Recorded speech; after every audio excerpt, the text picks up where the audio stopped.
دوستو، communist party of China عوامی جمہوریہ چین کی بانی اور حکمران جماعت ہے جو 1949 میں عوامی جمہوریہ چین کے قیام سے لے کر آج تک تنہا چین پر حکومت کرتی چلی آ رہی ہے۔ اس پارٹی کے چین بھر میں اراکین کی تعداد 10 کروڑ سے زائد ہے اور یہ بھارت کی بی جے پی بھارتی جنتا پارٹی کے بعد دنیا کی سب سے بڑی دوسری سیاسی جماعت سمجھی جاتی ہے۔ چین میں لگ بھگ 80 سال سے کمیونسٹ پارٹی کا سٹرونگ ہولڈ کس طرح سے قائم ہے، اور کیا چین میں کوئی اپوزیشن بھی ہے؟ کیا چین میں کسی دوسری سیاسی جماعت یا آئیڈیالوجی کا وجود بھی ہے یا نہیں؟ کیا چین میں کسی قسم کے الیکشنز ہوتے ہیں؟ اور سب سے اہم یہ کہ چینی صدر اور نائب صدر اور حکومتی ڈھانچہ کس طرح سے منتخب ہوتا ہے اور یہ کیسے کام کرتا ہے؟ آئیے یہ سب جانتے ہیں۔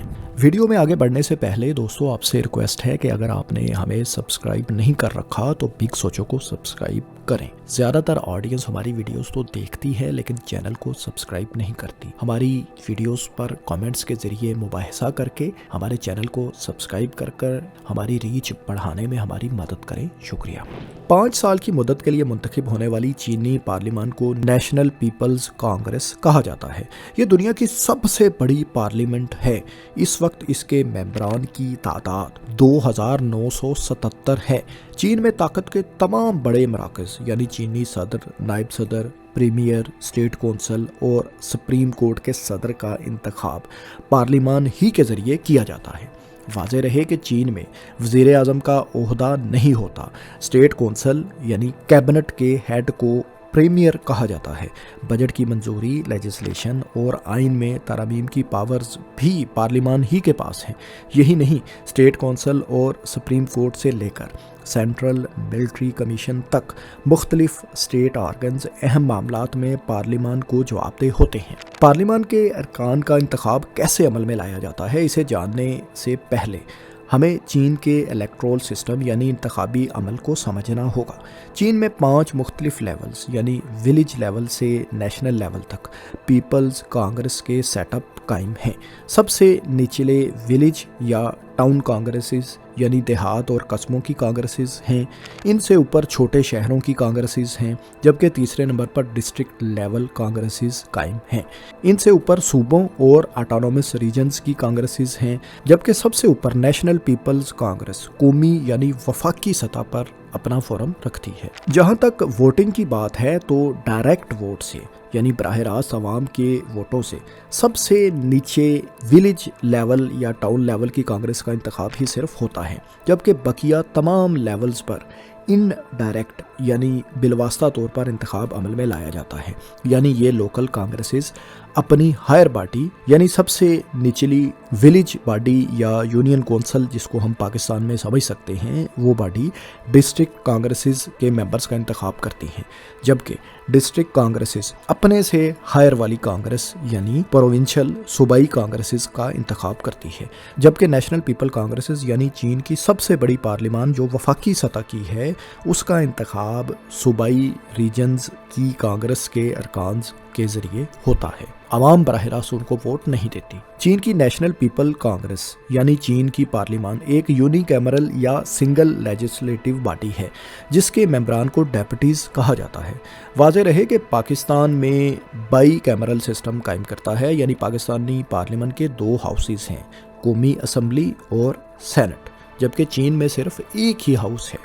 چین کی موجودہ 2977 ممبران پر مشتمل پارلیمنٹ میں کمیونسٹ پارٹی کے ممبرانز کی تعداد 2569 ہے، جبکہ بقیہ 408 ممبران کا تعلق دیگر 8 چھوٹی جماعتوں یا گروپ سے ہے۔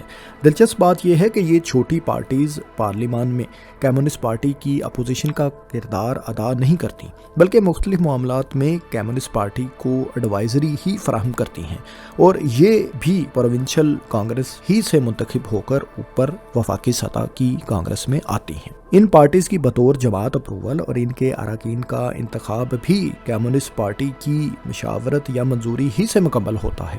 ان چھوٹی پارٹیز کے ارکان مختلف social sectors, culture, education, science اور ٹیکنالوجی کے پروفیشنل سمیت مزدوروں، کسانوں اور دیگر ورکنگ کلاسز کو ریپرزینٹ کرتے ہیں۔ کمیونسٹ پارٹی کو نہ صرف پارلیمنٹ بلکہ پارلیمنٹ سے باہر بھی کسی قسم کی کوئی خاص اپوزیشن کا سامنا نہیں کرنا پڑتا، یہاں تک کہ ملک میں کسی قسم کی کوئی باقاعدہ آفیشیل اپوزیشن پارٹی کا وجود ہی نہیں ہے۔ چونکہ اتنی بڑی پارلیمان کا اجلاس سال میں صرف ایک بار اور وہ بھی 2 ہفتوں کے لیے ہوتا ہے، اس لیے پارلیمنٹ سیشن کی غیر موجودگی میں ہونے والے اہم ایونٹس اور ضروری قانون سازی کے لیے 2977 ممبران کی پارلیمان میں سے 175 ممبران پر مشتمل اسٹینڈنگ کمیٹی قائم ہے، جو پارلیمان کی ایک پرماننٹ باڈی ہے۔ یہ کمیٹی چیئرمین، وائس چیئرمین اور جنرل سیکرٹری کے علاوہ ریگولر ممبرز پر مشتمل ہوتی ہے، اور ان کا انتخاب پارلیمان کے 2977 ممبران میں سے ہی کیا جاتا ہے۔ چین کے حکومتی ڈھانچے کی بات کی جائے تو یہاں سب سے اہم باڈی اسٹیٹ کونسل ہے، جو ایک طرح سے چین کی حکومتی کیبنٹ ہے۔ پاکستان اور بھارت سمیت مختلف ممالک میں کیبنٹ کا ہیڈ پرائم منسٹر ہوتا ہے، لیکن چین میں اس کیبنٹ یا اسٹیٹ کونسل کے ہیڈ کو پریمیئر کہا جاتا ہے۔ اسٹیٹ کونسل اور پریمیئر کو نامزد تو صدر کرتا ہے، لیکن اس کی منظوری چین کی پارلیمان دیتی ہے۔ چین کے موجودہ پریمیئر لی شیانگ مارچ 2023 سے اسٹیٹ کونسل کو ہیڈ کر رہے ہیں۔ State council premier, vice premiers, state councillors, ministers, auditor general اور سیکرٹری جنرل پر مشتمل ہوتی ہے، جن کا تعلق پارلیمان سے ہونا ضروری نہیں ہوتا، یعنی پارلیمان کے باہر سے بھی ان لوگوں کو لایا جا سکتا ہے۔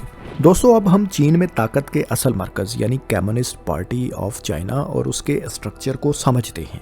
کمیونسٹ پارٹی کا ہولڈ صرف پارلیمان پر ہی قائم نہیں، بلکہ یہ چین کے پورے سیاسی اور حکومتی ڈھانچے، پیپلز سپریم کورٹ، حتیٰ کہ پیپلز لبریشن آرمی کو بھی مکمل طور پر کنٹرول کرتی ہے۔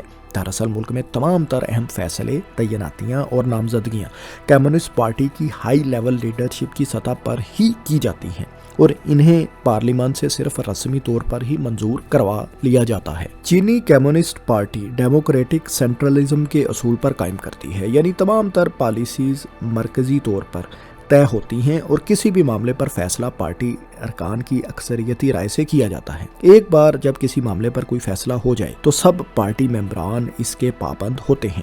کمیونسٹ پارٹی کا اسٹرکچر کس نوعیت کا ہے اور پارٹی کی پاورز کا اوریجن یا مرکز کیا ہے اور یہ کس طرح اپنی پاورز ایکسرسائز کرتی ہے، آئیے اسے سمجھتے ہیں۔ پارٹی کے اسٹرکچر اور اس کی لیڈرشپ کی ہیرارکی میں نیشنل کانگریس کمیونسٹ پارٹی کی ٹاپ لیڈرشپ کا سب سے بڑا پارٹی فورم ہے۔ اس وقت نیشنل کانگریس کے ڈیلیگیٹس کی تعداد 2379 ہے، جو چین بھر کی مختلف باڈیز سے الیکٹ ہو کر یا نامزد ہو کر نیشنل کانگریس میں پہنچتے ہیں۔ کمیونسٹ پارٹی کی نیشنل کانگریس کا اجلاس ہر 5 سال بعد منعقد ہوتا ہے۔ پارٹی میں ٹاپ فورمز پر لیڈرشپ کی تبدیلی اور پارٹی آئین میں ترمیم کا اختیار اسی نیشنل کانگریس کے پاس ہے۔ پارٹی کے دوسرے بڑے فورم یعنی سینٹرل کمیٹی کے ارکان کی منظوری بھی نیشنل کانگریس ہی دیتی ہے۔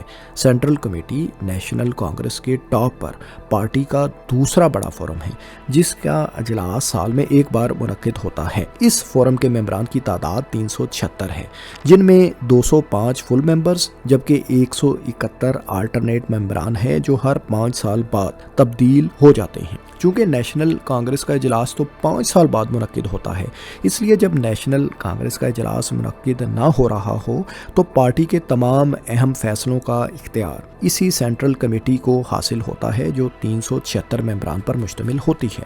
پارٹی کے آئین کے مطابق سینٹرل کمیٹی کو پارٹی کے general secretary, political bureau, standing committee اور سینٹرل ملٹری کمیشن کے ارکان کا انتخاب کرنے کا اختیار بھی حاصل ہے۔ سینٹرل کمیٹی سے اوپر پولیٹیکل بیورو کا فورم ہے، جس کے ممبران کی تعداد صرف 24 ہے۔ اس فورم کی میٹنگز ہر 2 یا 3 ہفتوں میں ایک بار ہوتی ہیں، اس لیے سینٹرل کمیٹی کے اجلاس کی غیر موجودگی میں تمام اہم فیصلے پولیٹیکل بیورو کے فورم پر ہی کیے جاتے ہیں۔